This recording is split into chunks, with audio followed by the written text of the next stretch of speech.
Muy bien, espero que les haya ido bien en la primera charla y en la primera dinámica de trabajo personal.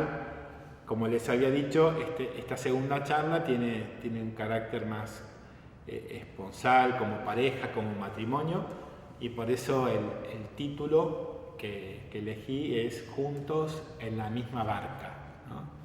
En base al texto que vamos a escuchar en un momento más, ¿no? Pero bueno, estamos juntos en la misma barca y esa es la idea fundamental que quiero dejarles y también a ustedes que les sirva como para pensarse nuevamente como esposos y como matrimonios.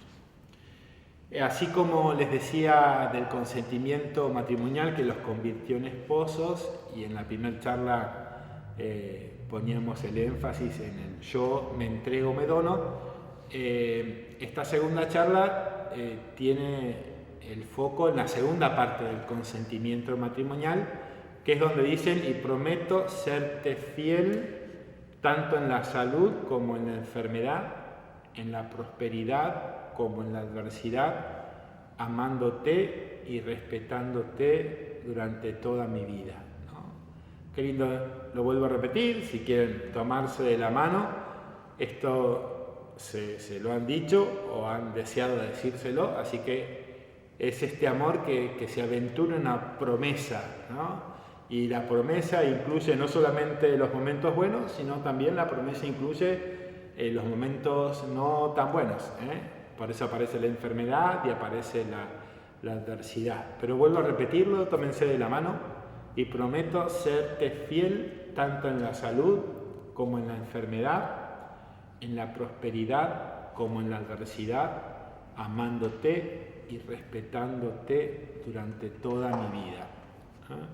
Es lindo rezar con esto, ahora o cotidianamente, hacer este gesto lindo, tomarse la mano y volver a decirse estas palabras y este compromiso de amor y de fidelidad, en las buenas y en las no tan buenas. Les voy a compartir el texto que inspira esta segunda charla y que le da el título a la charla, Juntos en la misma barca. El texto está tomado del Nuevo Testamento, del Evangelio, el Evangelio de Mateo, capítulo 8, versículos del 23 al 27. Nos situamos delante de la palabra de Dios, la recibimos como es, una palabra de vida, de plenitud y de salvación para nosotros. Dice entonces el Evangelio de Mateo: Después Jesús subió a la barca y sus discípulos lo siguieron. De pronto se desató en el mar una tormenta tan grande que las olas cubrían la barca. Mientras tanto, Jesús dormía. Acercándose a él, sus discípulos lo despertaron diciéndole: «Sálvanos, Señor, nos hundimos». Él les respondió: «¿Por qué tienen miedo, hombres de poca fe?». Y levantándose, increpó al viento y al mar, y sobrevino una gran calma. Los hombres se decían entonces, llenos de admiración: ¿quién es este que hasta el viento y el mar le obedecen? Palabra del Señor. Gloria a ti, Señor Jesús. Un texto lindo, muy rico.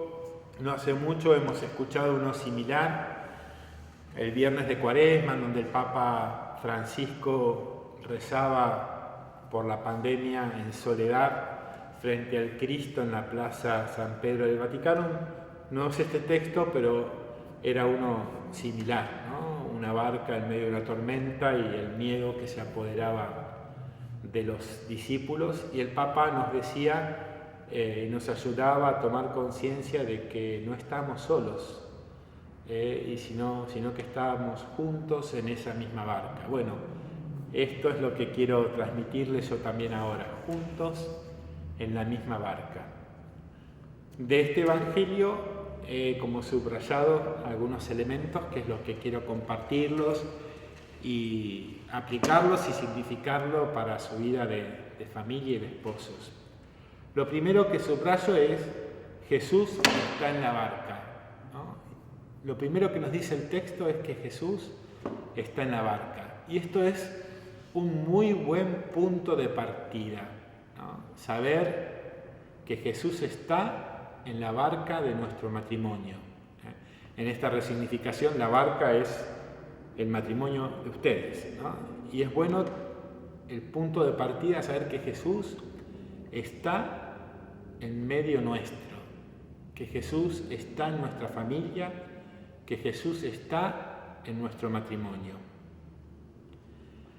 En algunos de ustedes este estar de Jesús lleva el sello y el signo sacramental, los que se han casado por iglesia, pero en otros este estar de Jesús es también real. Jesús ha dicho: donde hay amor, ahí está Dios, ¿no? Donde dos o más se reúnen en mi nombre, ahí estoy yo.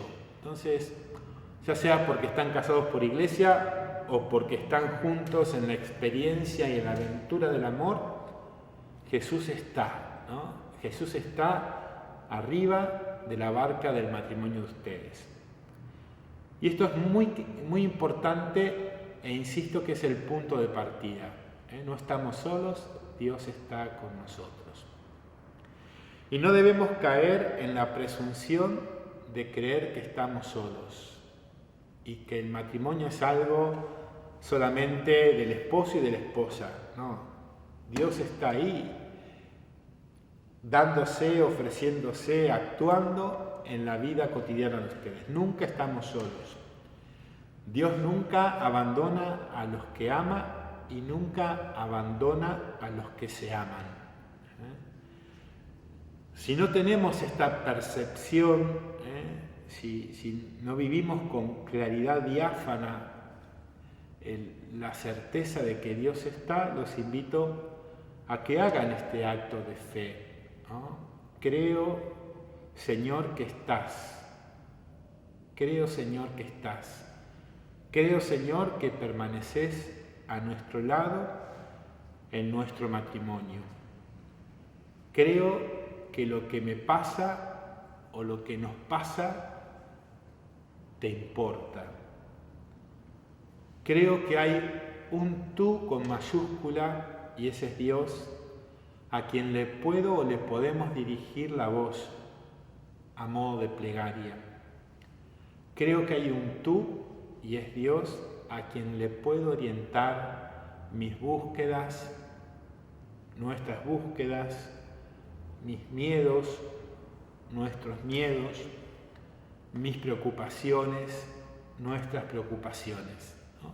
Pero partimos de este acto de fe. Sabemos, creemos que Jesús está en nuestra barca familiar y en nuestra barca matrimonial. No estamos solos. El segundo elemento que aparece en el texto indica que se desató una tormenta. La tormenta es el otro elemento. Son parte de la vida. Esas olas amenazantes representan la adversidad. En el consentimiento, decíamos, en la prosperidad, en la adversidad, en la salud, en la enfermedad, ¿no? Esas olas son las contrariedades que muchas veces ponen en riesgo la estabilidad del matrimonio y de la vida familiar. A veces esas olas serán situaciones venidas desde fuera y no buscadas. La pandemia es una de esas situaciones, de esas circunstancias, esas olas gigantes que nos afectan y que nos ha desinstalado en nuestra vida personal y también fundamentalmente en nuestra vida familiar. Otras veces serán situaciones venidas desde dentro y provocadas por algún miembro de la pareja o de la familia, ¿no? Identificar, ponerle nombre y rótulo a esas olas, de afuera y no buscadas o de adentro y provocadas. Y otras veces esas olas tendrán rostros concretos de terceros. Tal vez sean las olas más complejas. Pero es necesario esta tormenta, estas olas que se agigantan, identificarlas, a qué rango pertenecen, ponerle nombre. Siempre es bueno nombrar, identificar, ponerle nombre a las cosas. El segundo elemento, la tormenta, las olas, el viento, y no digan sucundum, sucundum, porque los delata en la edad. El tercer elemento, Jesús dormía. Jesús está, y en el Evangelio nos dice que Jesús dormía. Sueño pesadito el del Señor, ¿no? A veces cuesta creer que en semejante situación Jesús pueda dormir, ¿no? Con tanto cimbronazo y con tanto vaivén. Tal vez porque es consciente de su condición divina y de su poder sobre la adversidad, que se termina manifestando al final del Evangelio, en este milagro de apaciguar la tormenta, el viento y dar serenidad a la barca y a la escena, ¿no? Tal vez dormía porque sabe el poder que tiene y su dominio sobre la adversidad. Pero a mí lo que me gusta pensar, que tal vez lo que está dormida es nuestra fe en Él, nuestra confianza en Él.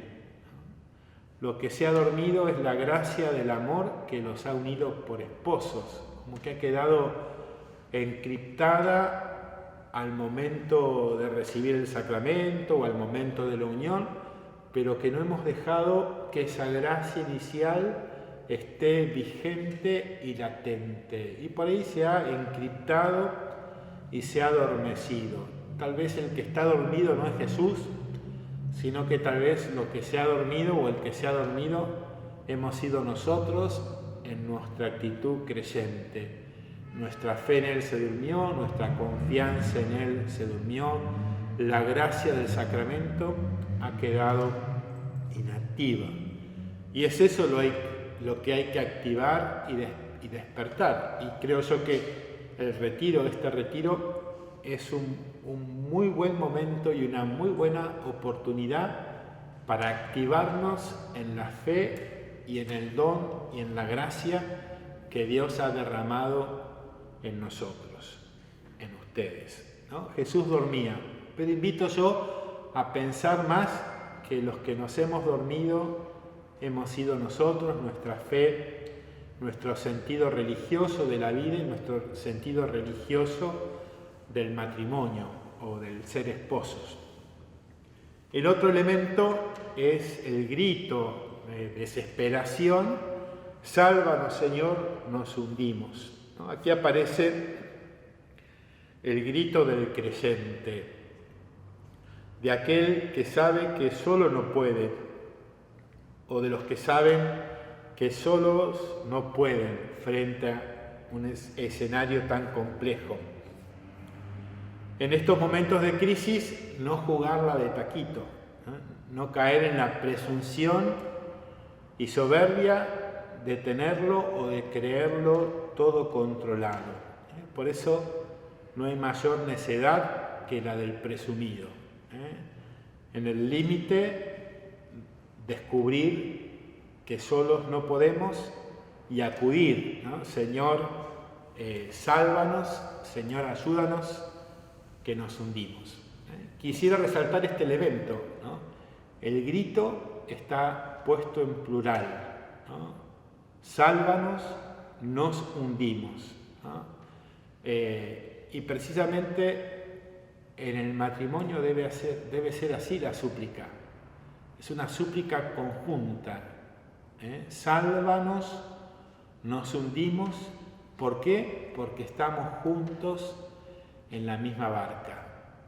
Y o nos hundimos juntos o sobrevivimos juntos, ¿no? Sálvanos porque nos hundimos. El otro elemento es el reproche de Jesús. ¿Por qué tienen miedo? Diría yo aquí, no hombres, sino esposos de poca fe, ¿no? ¿Por qué tienen miedo? Esposos de poca fe. Uno de los textos que la Iglesia propone para el matrimonio es este de Pablo que dice: si Dios está con nosotros, ¿quién estará contra nosotros? Y ahí comienza Pablo a enumerar una serie de adversidades y termina diciendo: en todo esto vencemos ampliamente gracias a aquel que nos amó. Entonces, ¿por qué tienen miedo, esposos de poca fe? Si Dios está con nosotros, si Jesús está en medio de ustedes, ninguna adversidad podrá contra ustedes si viven en la conciencia de que Dios está en la vida, en la familia y en el matrimonio de ustedes, ¿no? Si Dios está con nosotros, ¿quién estará contra nosotros? ¿No? También Pablo tiene esas frases magníficas, ¿no? Y también dice: todo lo puedo en aquel que me conforta. No dice todo lo puedo porque soy fuerte, porque soy grande, porque estoy subido a mi soberbia. No, todo lo puedo, y este todo poder reside en aquel que me conforta. Él es el Todopoderoso, ¿no? Entonces, si el Todopoderoso está con nosotros, ¿quién podrá contra nosotros? ¿No? Entonces, la fe activa la conciencia de saber que Dios está en la barca de nuestra vida, ¿no? Activa la conciencia de saber que Dios está. Y al final, el último elemento, dice el texto que Jesús increpó al viento y sobrevino una gran calma, ¿no? Jesús despliega su poder de Dios y Jesús está dispuesto a desplegar su poder de Dios en la vida matrimonial de ustedes, aunque estén transitando momentos delicados o de crisis, ¿no? El verbo increpar es el que usa, nos ayuda a vislumbrar que detrás de las olas y del viento hay un poder oculto, maléfico, demoníaco, que se goza en dividir, en fracturar y en romper, ¿no? Es la fuerza del verbo increpar, no al viento ni a las olas, sino al poder oculto y maléfico que busca destruir y hundir una nave, un barco, una familia, un matrimonio.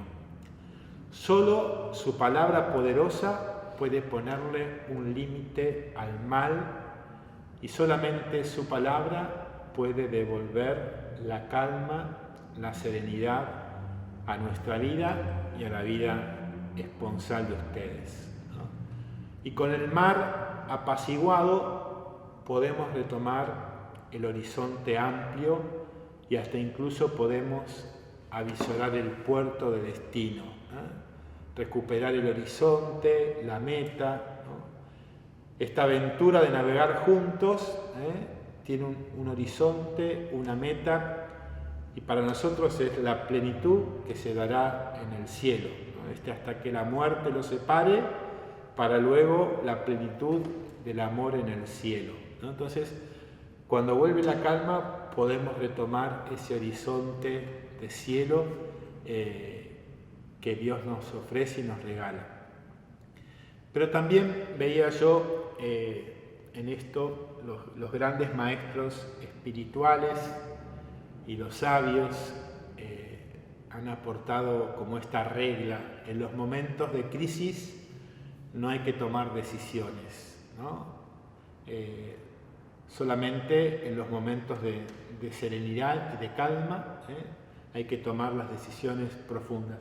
La crisis no es un buen momento para decidir, porque hay inestabilidad, porque no se ve con claridad el norte, el horizonte y el reposo interior necesario donde tomar las decisiones. Por eso, con el mar apaciguado uno puede reprogramar, reproyectar, reorientar, volver a poner los cimientos y los condimentos necesarios que a veces se diluyen en la cotidianeidad. Esto respecto al texto. Espero que les haya servido. Y después yo pensaba en torno a esto 3 verbos. Arriesgarse, asumir y confiar, ¿no? El primero es arriesgar o arriesgarse, ¿no? Emprender la aventura de embarcarse juntos en una vida y en un proyecto de vida en común como es el matrimonio y en un destino en común implica riesgos, ¿no? Implica asumir de antemano que no se puede tener todo bajo control y que la adversidad es parte del camino y que lo que no mata fortalece, ¿no? Entonces, cuando uno se va a emprender a algo nuevo, implica que uno está tomando riesgos, ¿no? Que no los podemos prever ni controlar de antemano, sino que son parte del camino. El riesgo es parte del camino. Las dificultades no las quisiéramos, pero sabemos que son parte de la vida. Perder el trabajo, una enfermedad, lo que fuere, es parte de la vida. No los podemos prever, no los deseamos, pero es parte de los riesgos que asumimos al comenzar a transitar un camino y un proyecto en común. Respecto a esta primera palabra, el Papa Francisco en la exhortación Amoris Laetitia, en el número 124, decía esto que me parece importante leérselo. Un amor débil o enfermo, incapaz de aceptar el matrimonio como un desafío que requiere luchar, renacer, reinventarse y empezar siempre de nuevo hasta la muerte, no puede sostener un nivel alto de compromiso. Cede a la cultura de lo provisorio, que impide un proceso constante de crecimiento. Pero prometer un amor para siempre es posible cuando se descubre un plan que sobrepasa los propios proyectos, que nos sostiene y nos permite entregar totalmente nuestro futuro a la persona amada. Que ese amor pueda atravesar todas las pruebas y mantenerse fiel en contra de todo. Supone el don de la gracia que lo fortalece y lo eleva. Hasta aquí la cita del Papa. Pero con cuánto realismo, ¿no? Con cuánto realismo. La segunda palabra es asumir. Hay una expresión en teología que dice: lo que no se asume no se redime. Es decir, lo que no se asume no se modifica, no se transforma. Y lo peor que podemos hacer es tapar, ocultar o disimular. Y en esto hay que aprender a ponerle palabras a las dificultades, a las crisis, a lo que nos pasa, ¿no? Saber ponerle palabras a tiempo a aquello que nos pasa.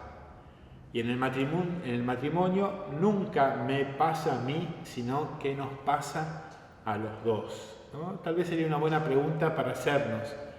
¿Qué nos pasa? ¿Qué nos está pasando? ¿No? Esta pregunta ayuda a asumir la realidad, ¿no? ¿Qué nos pasa? Aprender a buscar las palabras para definir. Aprender a buscar los modos como son dichas esas palabras y aprender a buscar los momentos, los tiempos para decir lo que nos pasa. Asumir. Y la tercera palabra es confiar, ¿no? Confiar en Dios en primer lugar. Él escribe derecho en los renglones torcidos que le ofrecemos. Confiar que después de la tormenta siempre llega la calma. Confiar que hay una providencia de Dios que nos guía y que busca el bien de los que aman a Dios. Este momento crítico, difícil, es parte de una providencia de Dios. Pero también confiar en el otro, confiar en que hay buena voluntad y hay buena madera en el otro que ama, que hay una recta intención, ¿no? Confiar que hay fuego debajo de las cenizas, ¿no? 3 palabras que para mí son claves: arriesgarse, asumir y confiar. Termino con algo del Papa Benedicto XVI, en un encuentro con los sacerdotes de Roma, agenda abierta. Levantaban la mano, le hacían preguntas al Papa. Uno de ellos le preguntó acerca de las crisis matrimoniales. Y esto es lo que el Papa Benedicto le decía a ese sacerdote, pero también les decía a todos y hoy les dice a ustedes. Y para mí es muy, muy profundo lo que dice y se lo comparto y con esto termino. Dice así: en la crisis, soportando el momento en que parece que ya no se puede más, realmente se abren nuevas puertas y una nueva belleza del amor. Una belleza hecha solo de armonía no es una verdadera belleza, le falta algo, es deficitaria. La verdadera belleza necesita también el contraste. Lo oscuro y lo luminoso se completan. La uva, para madurar, no solo necesita el sol, sino también la lluvia. No solo el día, sino también la noche. Decía el Papa, debemos aprender la necesidad del sufrimiento, de la crisis. Debemos aguantar, trascender ese sufrimiento. Para mí, decía el Papa, el hecho de que el Señor lleve para toda la eternidad los estigmas tiene un valor simbólico. Esos estigmas, expresión de los atroces sufrimientos y de la muerte, son ahora sellos de la victoria de Cristo, de toda la belleza de su victoria y de su amor por nosotros. Hasta aquí la cita y espero también que esta segunda charla les haya servido. Trabajo en pareja, ¿no? Lo primero, resignificar en la historia matrimonial, familiar de ustedes esas olas amenazantes. En esta pandemia, en esta pospandemia, ¿qué nos amenaza y qué nos atemoriza? Ponerle palabras, ponerle nombre, tomar conciencia. Segundo, en la crisis o en las crisis que hemos tenido, ¿qué actitudes hemos asumido? A nivel personal, pero también como pareja. Tercero, ¿hemos buscado a Dios en esos momentos? ¿Hemos dado el grito de la fe, Señor, sálvanos? Cuarta, ¿es Jesús o nuestra fe la que estuvo dormida en esos momentos? La quinta, ¿cómo activar la gracia de Dios que nos hace saber que no estamos solos? Y con estas 2 últimas preguntas, una sugerencia, un modo de actualizar la gracia sacramental, de activar la fe, es la misa, ¿no? La Eucaristía, ¿no? El amor de los esposos se renueva en la Eucaristía, en esa gran alianza, ¿no? de Jesús con la humanidad, ¿no? Esta es la sangre de la alianza que se entrega por ustedes, en ese cuerpo que se entrega, en esa donación y en esa sangre que se derrama, la vida de los esposos se renueva y se actualiza. Esto como modo de consejo, ¿no? Pero es una muy buena oportunidad para renovar el amor en la Eucaristía de cada domingo. Dios los bendiga, quedo a disposición de ustedes. Ave María Purísima, sin pecado concebida.